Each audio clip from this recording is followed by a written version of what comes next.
కేసీఆర్ ను కలిసిన Jeevan Reddy Erravelli farm house లో భేటీ. అన్నా మీతో కలిసి పనిచేయమని నన్ను దేవుడే పంపిండే అని కామెంట్ చేసిండు. సీనియర్ లీడర్ మాజీ మంత్రి జీవన్ రెడ్డి అంటే తాటిపర్తి జీవన్ రెడ్డి శుక్రవారం మాజీ సీఎం కేసీఆర్ ను ఎర్రవల్లి ఫామ్ హౌస్ లో కలిశారు.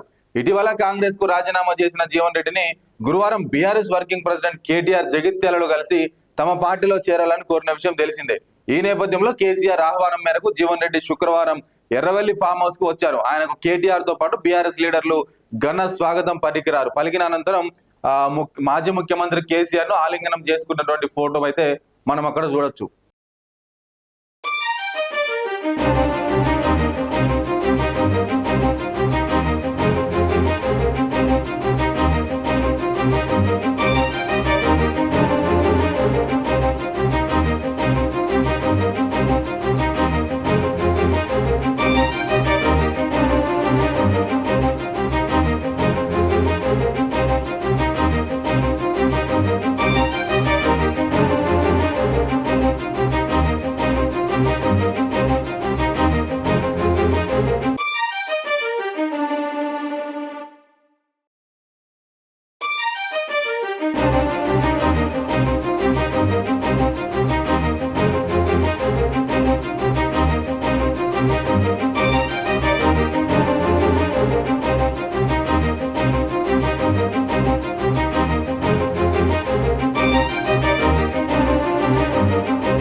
మొత్తానికైతే అన్ని కూడా వెంటనే జరిగిపోయినాయి.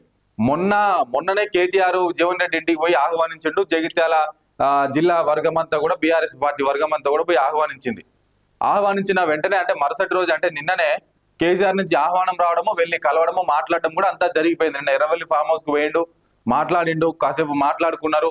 ఇక ఏప్రిల్ 27వ తారీఖు రోజు ప్లీనరీ సభలోనే కండువా కప్పుకోవాలనేటువంటిది ఒక నిర్ణయానికి వచ్చిర్రు. లేదు అంతకంటే ముందే జగిత్యాలలో భారీ బహిరంగ సభను ఏర్పాటు చేసి ఆ బహిరంగ సభకు కేసీఆర్ ని ఇన్వైట్ చేసి కేసీఆర్ సమక్షంలో కండువా కప్పుకోవాలనేది కూడా మరొక ఆలోచన చేసిండ్రు.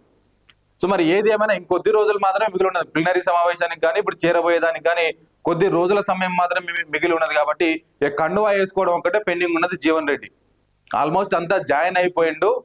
ఇక 99.9% కంప్లీట్ అయిపోయినట్టే ప్రాసెస్ అంతా. ఇక 1% కండువా వేసుకుంటే అఫీషియల్ గా బీఆర్ఎస్ పార్టీ కార్యకర్త అవుతాడు జీవన్ రెడ్డి. సో మరి చూడాలి జగిత్యాల జిల్లా వ్యాప్తంగా లేదా ఉమ్మడి కరీంనగర్ జిల్లా వ్యాప్తంగా జీవన్ రెడ్డికి ఎట్లాంటి ప్రాతినిధ్యం ఉంటది, ఎట్లాంటి విలువ ఉంటది, ఎట్లాంటి గౌరవం ఉంటది అనేది కూడా పార్టీ పరంగా రేపు రాబోయే రోజుల్లో చూడాల్సినటువంటి అంశంగా ఉన్నది.